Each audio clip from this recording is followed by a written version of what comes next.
வணக்கம், நான் டாக்டர் தனசேகர் பேசுறேன். இது பிரெஸ்ட் மில்க் ஒபிசிட்டி அல்லது குழந்தைங்க உடல் பருமன் ஆரம்ப காலத்திலே வரக்கூடிய ஆபத்தான அறிகுறிகள் என்னன்னு பேச போறோம். இந்த பிரெஸ்ட் மில்க் ஒபிசிட்டி அப்படின்றது ஒரு இன்ட்ரெஸ்டிங்கான விஷயங்க. என்னன்னு பாத்தீங்கன்னா, அறிவியல் ஆராய்ச்சியில பல குழந்தைங்க ஆரம்ப காலத்துல 6 மாசத்துக்கு முன்னாடி வெறும் தாய்ப்பால் மட்டும் குடிக்கக்கூடிய குழந்தைகள் உடல் பருமன் அதிகமா இருக்கிறத பார்த்த அறிவியலாளர்கள் என்ன சொன்னாங்க அப்படின்னா, எதிர்காலத்தில் இந்த குழந்தைங்களுக்கு ஒபிசிட்டி ரிஸ்க் வரதுக்கு சாத்தியக்கூறுகள் மிக அதிகம் அப்படின்றத கண்டுபிடிச்சாங்க. சோ இதுல என்ன தெரிஞ்சுக்க வேண்டிய விஷயம் அப்படின்னு கேட்டீங்கன்னா, தாய்ப்பால்னாலையும் குழந்தைங்களோட எடை கூடலாம். ஒரு சராசரி இந்திய குழந்தை எவ்வளவு எடை இருக்கணும் தெரியுங்களா? சாதாரணமா பாத்தீங்கன்னா 2.3 இருந்து 2.7 கிலோ கூட இருக்கலாம்.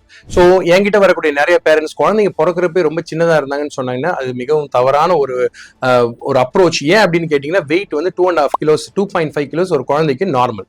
சோ குழந்தைங்களுக்கு ஆரம்ப காலத்துல எடை அதிகமா கூடாம எப்படி பாத்துக்கலாம்னு கேட்டீங்கன்னா, இன்னைக்கு என்னுடைய பிராக்டிஸ்ல நான் ஒரு பெரிய சேலஞ்சு சந்திக்கிறேன்.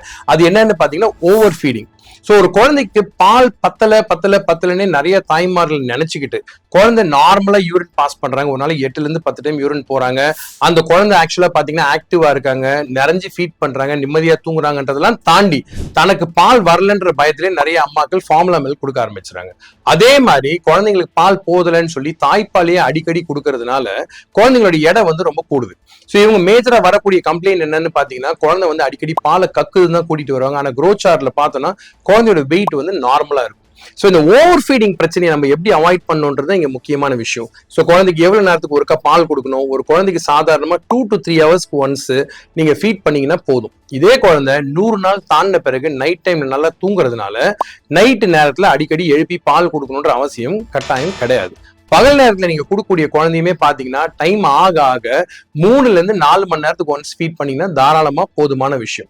சோ நீங்க பயந்து அதிகமா ஃபீட் பண்ணி குழந்தைக்கு ஓவர் ஃபீடிங் பண்ணி குழந்தை வெயிட்டை கூட்டி பிற்காலத்துல உங்களுக்கு பிரச்சனை வராம பாத்துக்கிறதுக்கு முக்கியமான காரணம் உங்க கையில தான் இருக்கு.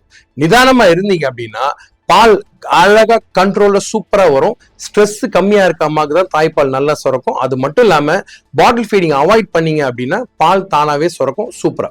வெயிட்டை பத்தி பேசணும் அப்படின்னா ஏற்கனவே பல எபிசோட்ஸ்ல பேசியிருக்கோம். இது முக்கியமா இந்த பிரெஸ்ட் மில்க் ஒபிசிட்டின்ற டாபிக்கை பத்தி நான் பேசணுன்றதுக்காக இன்னைக்கு பேசுனது. கமெண்ட்ஸை பதிவு பண்ணுங்க, சேனலுக்கு தொடர்ந்து சப்ஸ்கிரைப் பண்ணுங்க. இன்னொரு வாரம் இன்ட்ரெஸ்டிங்கான டாபிக்கோட மறுபடியும் சந்திக்கிறேன். நன்றி, வணக்கம்.